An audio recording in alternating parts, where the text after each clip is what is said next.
오늘은 다음 주에 수업을 내가 뭐 할지를 결정을 안 했어요.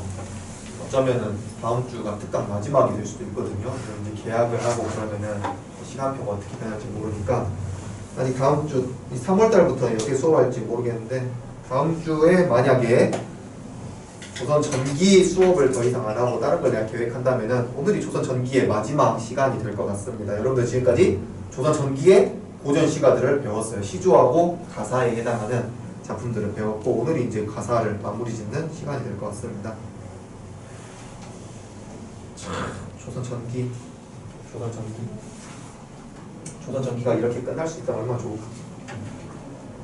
자, 질문을 한번 해보죠. 우리 지난 시간에 배웠던 거 벌써 2주 전에 2주 전에 배웠던 거 질문 하나 해보겠습니다. 가사의 형식, 형식적인 질문. 오케이. 지난 시간에도 이렇게 가사의 형식을 가르칠 때 시조의 형식과 연결지어서 말씀을 드렸다는 기억이 있거든요. 기억나시나요? 공주 시조의 형식 좀 말해보실래요? 형시조의 형식? 3장 3장 69 45 45자 내외. 그 다음에 음보는 4 사음보. 음수율은 음수율까지 넘어간가? 4 3 3, 4, 4, 4 3, 4, 4, 4 음수율. 여기 조라고 적겠습니다. 3, 4조, 4, 4조.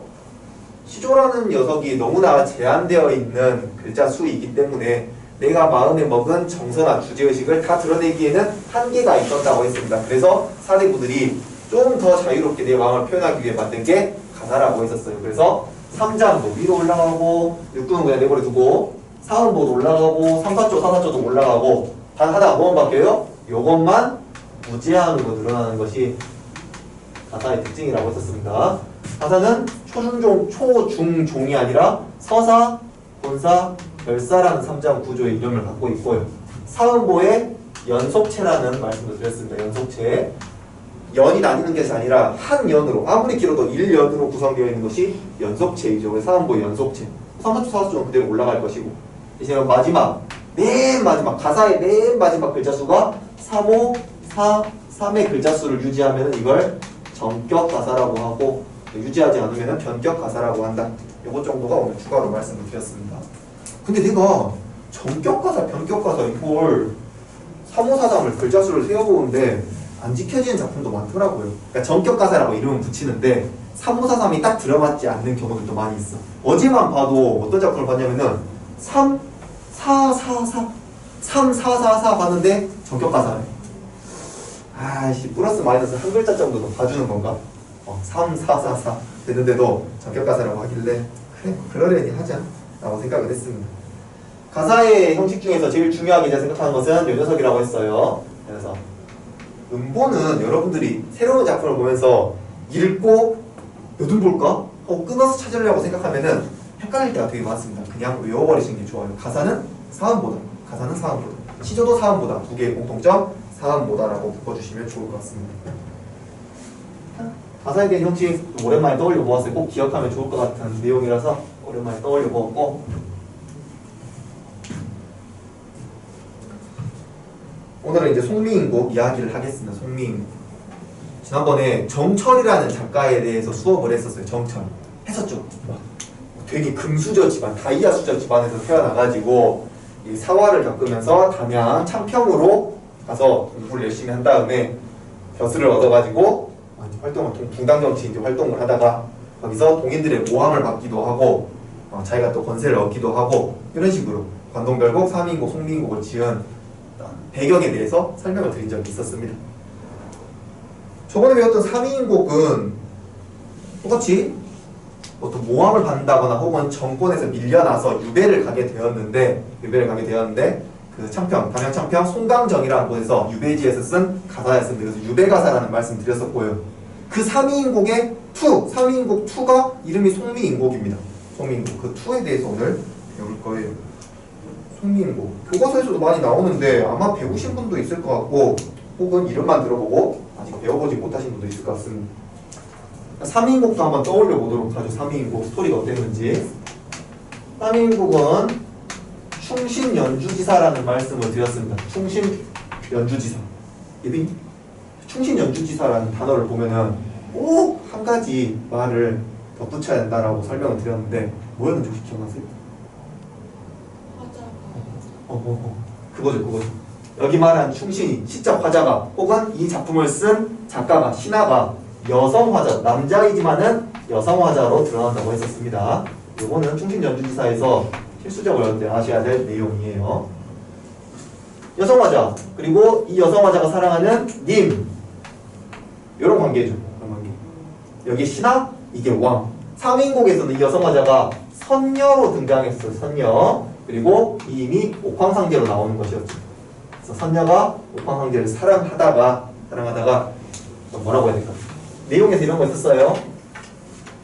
지금 정철이 여기 서울에서 담양으로 유배를 온 거잖아요. 내려온 거잖아요. 이 말을 천상계에 살고 있던 선녀가 지상계로 내려온 것이다라고 표현을 하고 있습니다. 실질적으로 유배죠, 유배. 그런 상황 속에서 거기 어디야? 송강정에 딱 앉아서 님을 내가 사랑했었는데 어쩌다가 이렇게 님과 떠나가지고 이별하고 외롭고 그리워하고 있을까라고 이렇게 작품을 시작을 해놓고서는 그 다음에 뭘 말하고 있습니까? 봄, 여름, 가을, 겨울에 님을 그리워하는 마음을 각각의 대표적인 소재를 들어가면서 표현을 했었습니다. 봄에는 피어있는 매화를 보면서 이 매화를 꺾어서 님에게 보내면은 님이 나를 어떻게 생각하실까? 매화가 지조와 절개를 상징하는 소재이기 때문에 그걸 보고 너가, 정철이가 너가 혹은 선녀 너가 나를 아직도 사랑하고 있구나 이렇게 느끼실 수 있을까? 이게 봄이었었고요. 여름에는 좋은 기술을 딱 좋은 실, 좋은 기술 이런 걸 사용해서 님에게 딱 맞는 맞춤 정장을 만들어가지고 보내줘. 아주 좋은 고급 박스에 담아가지고 보냅니다. 그럼 이 옷을 보고 나를 어떻게 생각하실까?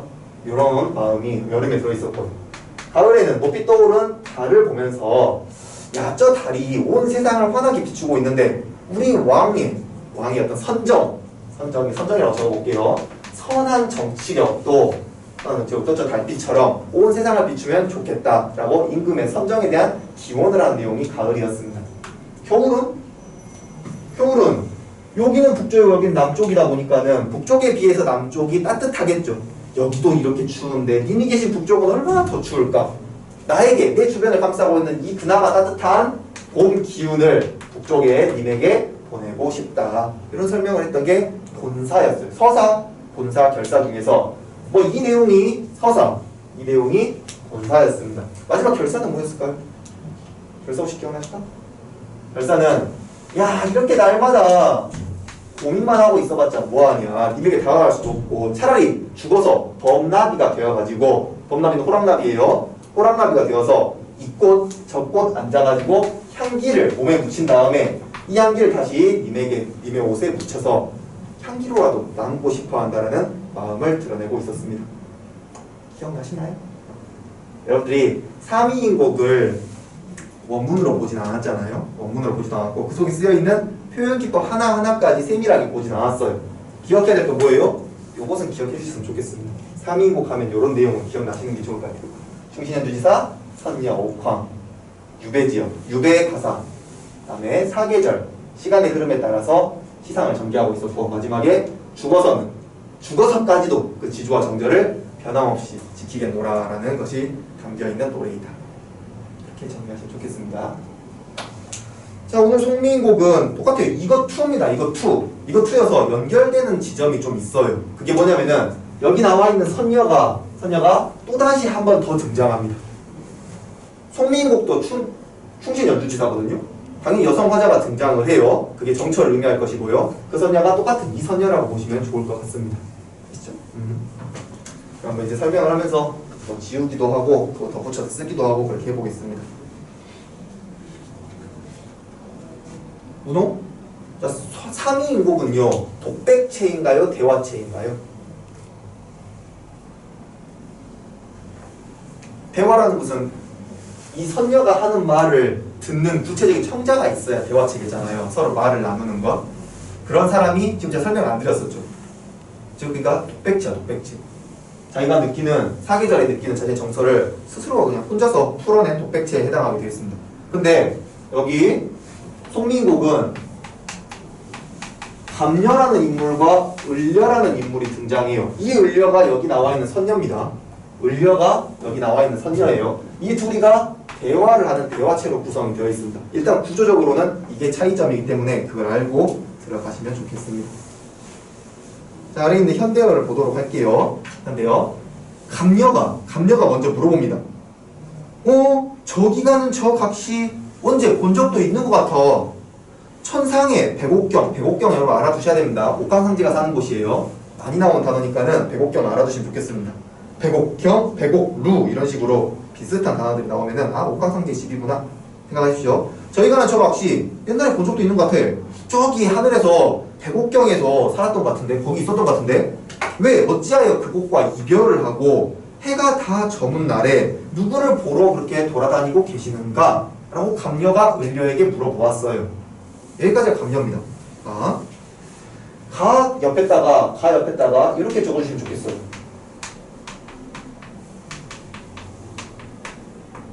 송민곡에서 많이 물어보는 게 이 감녀의 역할에 대해서 많이 물어보거든요. 감녀의 역할? 근데 첫 번째 역할이 하소연 유발이에요. 저 혹시 옛날에 본 적 있는 것 같은데 왜 저렇게 돌아다니고 있어? 저 백옥경에 없고. 그럼 이제 을려가 뭐라고 할까요? 야, 내 말 좀 들어봐. 내가 이렇게 억울한 일을 당했었어. 혹은 내가 이렇게 외로운 처지에 있어. 이렇게 하소연을 할 거라고요. 그래서 갑의 역할이 하소연 유발이다 적어주시면 되겠습니다. 자, 다음 부분 볼게요. 너로구나. 내 사정 이야기 좀 들어보. 이게 하소연이죠. 내 사정 이야기 좀 들어보. 내가 왜 여기 있는지 들어봐. 내 모습과 내 이 얼굴과 내 이 행동거지 태도가 님께서 사랑함 직함가마는, 이 말은 내가 어떻게 예쁘지도 않고 별로 애교도 없는데 님한테 사랑받을 만한 그런 사람이 아니었는데 이렇게 이해하시면 돼요. 좀 겸손한 표현이라고 해도 되겠죠. 내 모습과 내 태도가 딱히 님에게 사랑받을 만한 것은 아니었는데 어쩐지 님께서 나를 보시고 너로구나, 나의 이상형이 바로 너로구나, 내가 찾던 사람이 바로 너였어 라고 특별하게 여기심으로 나도 님을 믿었어요. 진짜가? 님의 이상형이 바로 난가? 님을 믿어서 딴 생각이 전혀 없어요. 그냥 님의 사랑만을 원하는 거예요. 명예라든지 돈이라든지 이런 거 원하지 않고 님이 나를 사랑하면 나도 님을 사랑해야지, 이렇게 딴 생각이 전혀 없고 응석과 애교를 부리며 좀 너무나 지나치게 그렇게 굴었어. 님의 사랑만 믿고 님이 진짜 나 사랑한가? 이 정도 그러면 아양 부리고 애교 떨고 이 정도 장난쳐도 괜찮겠지? 하고 조금 심하게 지나치게 그렇게 굴었던지 님께서는 처음에 좋아했던 그 얼굴과 달리 나를 반기시는 옛빛이 옛날과 다르신고, 어찌 다르신고? 님의 마음이 변한 거겠죠. 선조가 역사적으로 보면 선조가 정철을 상당히 기용했다가도 어떤 정치적인 이유에서 순식간에 정철을 밀어내기도 하고 그렇습니다. 선조는 원래 그랬어요. 선조는 원래 누군가를 잘 믿지 않고 자기 정치적으로 이용을 하는 경우가 되게 많았습니다. 자기에게 유리하면 동인을 딱 끌어들였다가 불리하면 동인 쳐내고 서인을 끌어들였다가 불리하면 다시 서인 쳐내고 동인 끌어들였다가 이런 식으로 말을 하는 겁니다. 정철이 자기가 좀 이제 밀어넣어지게 되니까 유배로 오게 되니까는 왜 얼굴빛이 달라지셨는고, 누워서 생각하고 일어나서 앉아서 헤아려 보니 내 몸에 지은 죄가 상같이 쌓여 있으니 내 탓이야. 이 유배를 온 것이 내 탓이야. 상같이 쌓여 있으니 하늘이라고 원망하겠으며 사람은 님이겠죠. 님을 탓하겠는가. 서러워서 토로 헤아려 보니 이 모든 것이자 다 조물주의 탓이로구나. 삼인곡에서도 조물주께서 님을 만드시고 그걸 따라 나를 만드시니 그 인연이 조물주가 연결한 것이다. 그런 말이 있었어요. 거기서 이제 연결된다고 보시면 되겠습니다. 조물주가 괜히 인연을 이어가지고는 내가 이렇게 힘들고 외롭고 괴롭구나, 이런 식으로 탓하는 거라고 생각하시면 됩니다. 거기까지가 을의 이야기였습니다. 을의 이야기. 그 다음에 다는 갑의 이야기예요. 갑이 다시 말합니다. 갑녀가 그렇게는 생각하지 마오. 여기다가는 옆에다가 위로라고 적으시면 되겠습니다. 위로. 첫 번째 역할은 하소연, 두 번째 역할은 위로. 갑이 말하는 거죠. 위로. 글란 생각하지 마오. 너무 그렇게 자책하지는 마오. 그 다음에 라부터 다시 을려예요. 을려. 마음에 맺힌 일이 있습니다. 임을 예전에 모시고 있어서 내가 님의 일을 잘 알고 있어요. 님의 어떤 습관, 님의 건강 상태, 님의 어떤 생활 패턴, 스케줄을 다 알고 있다고요. 물 같은 얼굴, 물 같은 얼굴은 연약한 몸이라고 하는데 선조는 사실 그렇게 연약하지 않았어요. 굉장히 건강한 몸이었습니다. 이렇게 하는 거지 그냥. 자, 물 같은 얼굴, 연약한 몸이 편하실 적이 몇 날인가? 봄날의 추위와 여름날의 더위는 어떻게 지내시며 가을과 겨울은 누가 모셨는가? 내가 모셔야 되는데, 내가 옆에서 시중 들어야 되는데 누가 모시고 있을까? 아침 죽도 드려야 되고 아침 밥도 드리고 저녁 밥도 드리고 옛날처럼 내가 만드신 것처럼 내가 만들었던 것처럼 잘 드시고 계신가? 기나긴 밤은 잠은 또 어찌 주무시는가? 내가 옆에서 이렇게 밤을 이렇게 해줘야 되는데 잘 지내시는가? 걱정하고 있는 모습을 읽을 수가 있었습니다. 자, 전에 유배 문학을 왜 썼는지를 설명드린 적이 있어요. 이걸 써서 한양으로 올려보내. 그래서 전하, 아직도 저는 전하를 걱정하고 사랑하고 충성심이 유지되고 있습니다. 그걸 알리는 것이 목적이에요.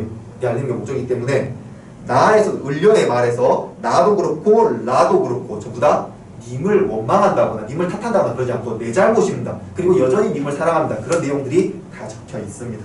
내용은 이런 식으로 이해하면 좋겠어요. 넘어갑시다. 넘겨서 192페이지를 보도록 하죠.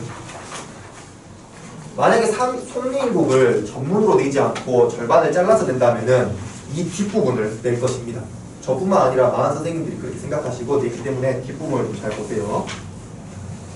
자, 계속해서 을려가 이야기합니다. 님 계신 곳의 소식을 어떻게든 알고자 하니. 님 계신 곳 소식 어딜까요? 한양.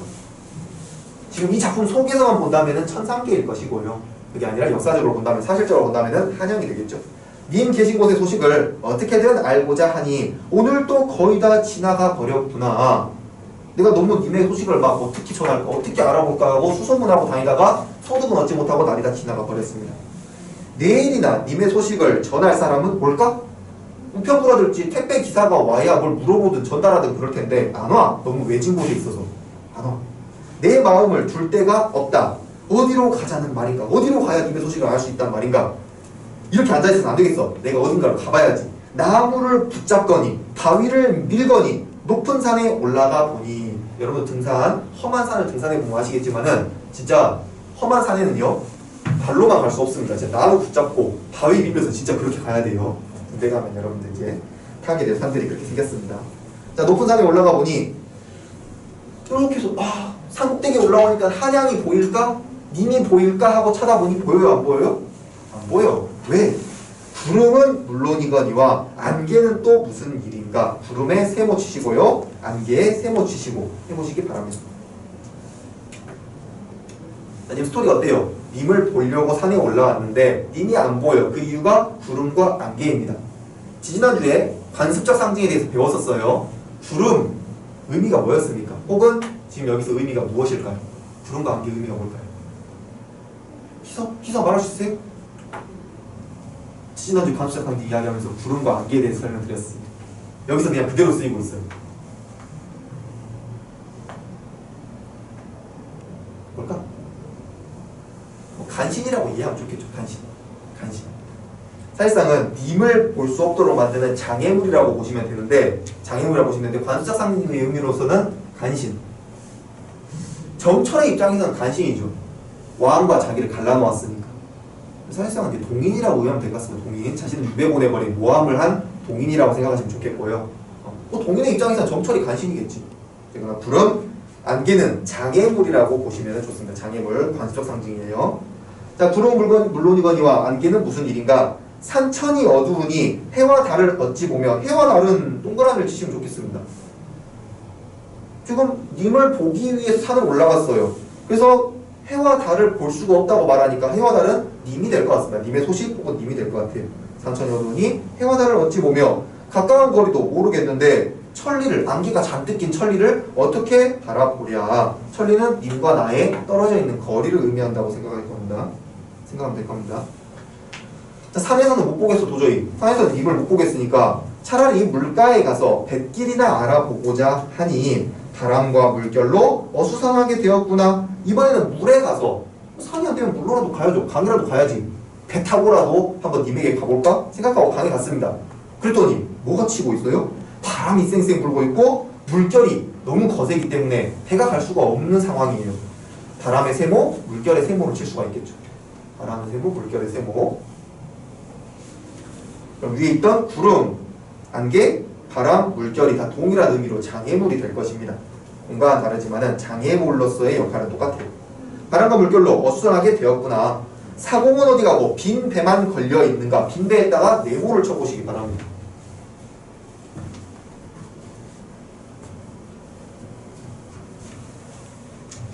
혹시 빈 배에 제가 뭐라고 쓸 것인지 느낌이 오시는 분 있나요? 물이 여기 있고 지금 풀들이 여기 물 위로 막 자라 있을 수 있겠죠. 그리고 그 사이로 배가 이렇게 떠 있을 것입니다. 조각배. 우리 조각배 위에는 누가 있어야 됩니까? 이 조각배를 정철이나 뭐 여기 나오는 여성 화자가 손으로 이렇게 갈 수는 없겠잖아요. 여기에 누가 있어야 돼? 사공이 서가지고 여기에 이렇게 장대 이렇게 짚어가서 이렇게 가야 될 거 아니에요. 이게 서로가 짝이지, 짝. 이게 서로가 짝입니다. 자, 근데 지금 뭐라고 했습니까? 사공은 어디 가고 빈배만 걸려 있는가? 이 서로가 짝인데 이 사람은 사공은 없고 빈배만 남아 있다고요. 상상해 주시니까 어떤 상황이지? 시적 화자는 현재 님과 이별해서 외로운 심리예요. 그런데 물가에 와서 배를 봤는데, 사공은 어디 가고 빈배만 남아 있네. 이때 시적 화자의 정서는 어떤 상황일까요?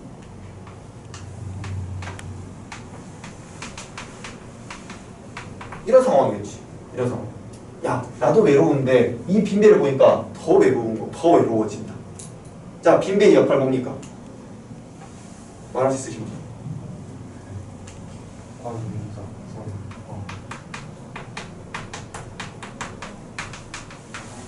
이번 주말이다, 주말 객관적 상관물하고 감정이익물에 대해서 설명을 할 거예요. 그 교재에 들어있어, 다행히.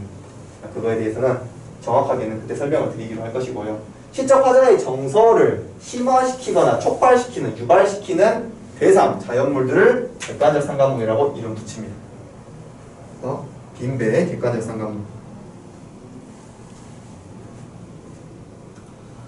자, 강가에 혼자 서서 지는 해를 굽어보니, 물론 지는 해도 객관적 상관물이라고 할 수 있을 것 같아요. 왜냐면 우리가 지는 해, 노을, 석양 이런 거 보면 쓸쓸해지잖아. 시적 화자의 마음을 더욱 쓸쓸하게 만드는 소재니까 객관적 상관물이라고 볼 수도 있을 것 같습니다. 근데 뭐 여기 위에 설명을 보면은 딱히 그런 게 없기 때문에 그냥 뭐 그럴 수도 있다 뭐 이렇게 생각하시 넘어가면 좋겠어요. 자, 지는 해를 굽어보니 이미 계신 곳의 소식이 더욱 아득하구나, 멀게만 느껴지는구나. 계속 을려가 이야기합니다. 초가집 차가운 잠자리에 이제 돌아왔어. 밤이 됐으니까 돌아와야죠. 가로등이 있는 것도 아니고 핸드폰 뭐 프레시가 있는 것도 아니니까 돌아와야죠.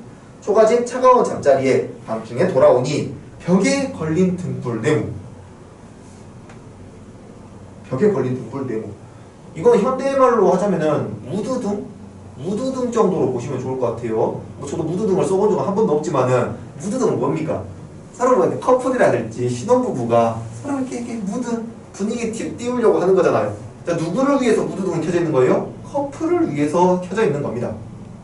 여기 벽에 걸린 등불도 원래 커플을 위해서 켜져 있어야 돼요. 근데 그 무드등은 누구를 위하여 밝혀져 있는가? 옆에 님이 있어야 무드등이 의미가 있는데, 아니 님도 없는데 무드등은 왜 켜있어? 아, 짜증나. 더 외롭구만. 더 외롭기만 하구만. 어떤 의미인지 이해되시나요? 왜 네모를 찾는지? 나의 외로움이 더욱 심화되는 거죠. 저 무드등이 있으니까는 님이 더욱더 그립구나, 이런 생각을 하니까 객관적 상관물이라고 이름 붙일 수가 있습니다. 자, 벽에 걸린 등불은 누구를 위하여 밝았는가? 산을 오르면 낮에 아까쯤에 산을 오르며 내리며 또 강에 와가지고 헤매며 오락가락하니 잠깐 동안에 힘이 다하여 풋잠을 잠깐 드니 꾸벅꾸벅 조는 겁니다. 정성이 지극하여, 나의 낮에 동안 했던 정성이 지극하여 꿈에서 님을 보니, 여기서의 꿈은 님을 만날 수 있는 환상이지만은 님을 만날 수 있는 어떤 긍정적인 공간이 되겠네요.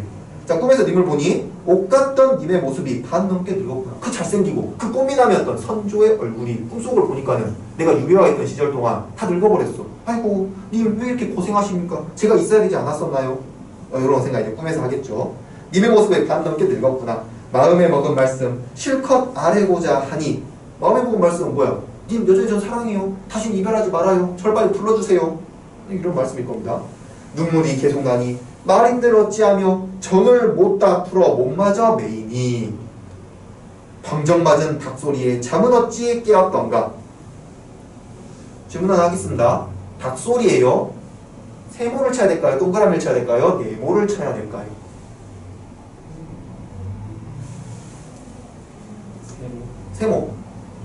세모를 쳐야 됩니다. 왜요? 아까 말했죠. 꿈은 님을 만날 수 있는 긍정적인 공간입니다. 다른 말로 하면은 꿈은 산도 될 수 있고 물도 될 수가 있어요. 님을 만나려고 시적 화자가 들어가는 공간입니다. 근데 그걸 방해하고 있는 닭소리 위에 있는 세모 쳤던 4개와 똑같은 역할이죠. 장애물, 방해물의 역할입니다. 자, 방전받은 닭소리에 잠은 어찌 깨었던가. 아, 헛된 일이로구나. 계속 울렵니다. 헛된 일이로구나. 이 나의 힘이 어디로 가버렸는가. 꿈결에 일어나 앉아 창문을 열고 바라보니 가엾은 그림자만이 나를 쫓을 뿐이로구나. 차라리 죽어 없어져서 지는 달이나 되어 님 계신 창 안에 환하게 비치고 싶다. 여기까지가 감녀였습니다. 감녀의 마지막 말은요. 죄송합니다. 을려의 말이에요. 을려의 마지막 말은 3인곡의 마지막 말하고 좀 비슷하지 않나요? 차라리 죽어서 범나비가 되어가지고 님의 옷에 그 향기, 꽃향기를 묻히고 싶구나. 이 내용과 여기 쓰여있는 차라리 죽어 없어져서 지는 달이 되어서 님 계신 창 안에 달빛을 쫙 하니 비춰가지고 님에게 다가가고 싶구나. 비슷하죠? 마무리가 비슷합니다. 을려의 마지막 대사와. 자, 그러면 마무리 감녀의 이야기를 들어봅시다. 감녀. 각신님, 달은커녕 지금 죽어가지고 달이 되고 싶다고 했는데 각신님, 달 말고 그냥 차라리 굳은 비나 되세요. 이렇게 작품이 끝납니다. 각신님, 달은커녕 굳은 비나 되십시오. 그 옆에 감녀의 역할, 극적 마무리. 이렇게 쓰시면 될 것 같습니다. 이거 세 개는 전부 다 보조적인 역할이죠. 이제 중심 생각이랄지 중심 주제, 정서는 다 을려가 드러내고 있고요. 감녀는 세 마디에서 세 마디. 사소의 유발, 위로, 극장, 마무리, 즉 보조적인 역할을 하는 인물이다라고 알아두시면 좋겠습니다. 저는 옛날에 송민곡을 배울 때, 학생 때 배울 때 이 마무리가 이해가 안 됐어요. 마무리가. 아니 지금 저 사람이 난 죽어서 달이 되어가지고 님에게 가야지 상당히 낭만적이고 그럴듯하잖아. 근데 갑자기 달 말고 굳은 비가 돼. 장맛비가 되는 게 좋을 것 같아. 도대체 이건 뭘까? 이런 고민을 좀 해봤었는데 그거에 대해서 말씀을 드리겠습니다.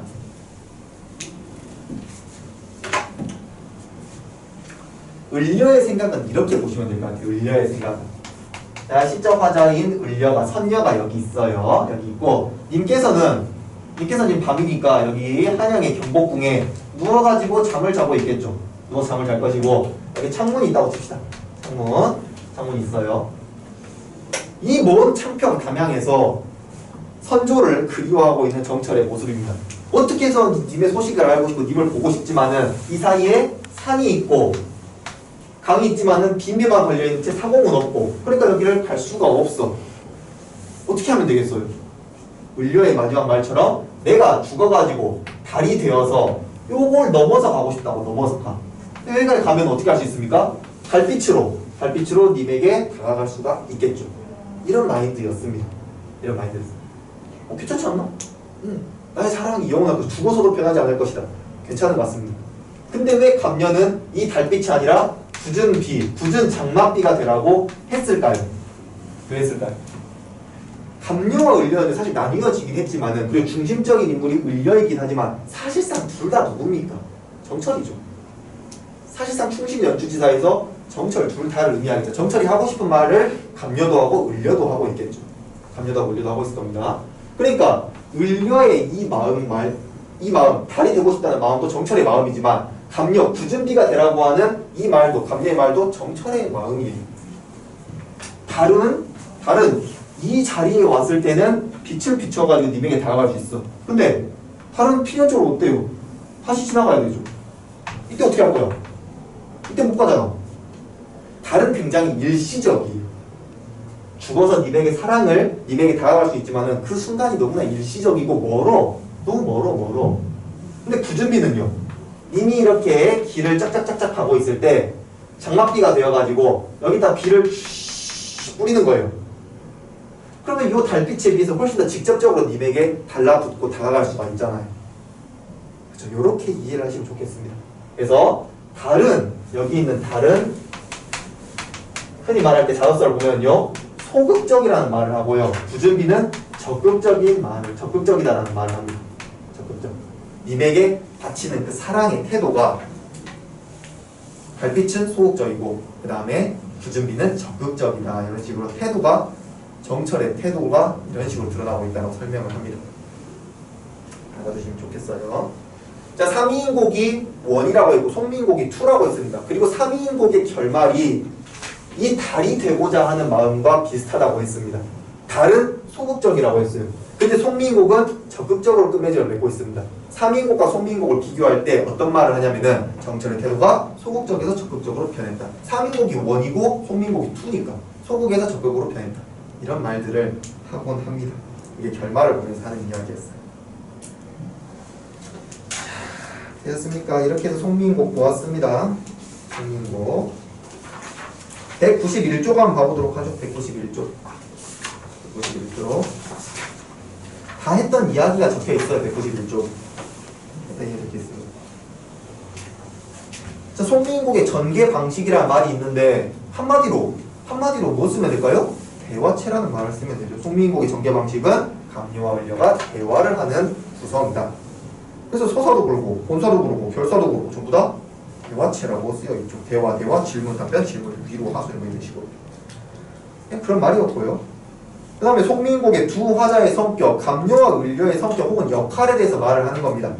역할에 대해서 뭐 표만 보도록 하죠. 감료는 하소연 유발, 그 다음에 극적으로 작품의 결말을 짓게 한다. 작품의 전개와 종결을 위한 기능적인 역할을 한다. 보조적 위치에 서 있다. 보시면 되겠고요. 을려는 감료의 질문에 응하여 신세한탄을 함으로써 작품의 정서적 분위기를 주도한다. 작품의 주제를 구현한 중추적인 역할이고 작가의 처지를 대변하는 중심 화자이다. 을려보다는 감료가 역할을 물어볼 때 훨씬 많이 나옵니다. 을려도 뭐 그냥 정철의 마음 말하고 끝이죠. 네, 좀 감료가 분석하기에 선택지 5개 만들어내기에 좀 더 용이하기 때문에 감료가 더 많이 나오는 편이에요. 하소연 유발, 위로, 극적인 마무리, 보조적인 위치 뭐 이런 말들이 감료에 해당하는 이야기입니다.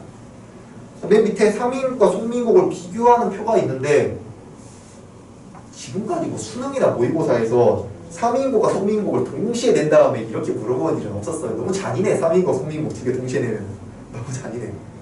그래도 한번 읽어봅시다. 공통점은 화자가 님을 그리워하고요. 죽어서도 다른 자연물이 되어서 님의 곁에 있고 싶어하고 뭐 충신 연주지사 공통점이겠죠.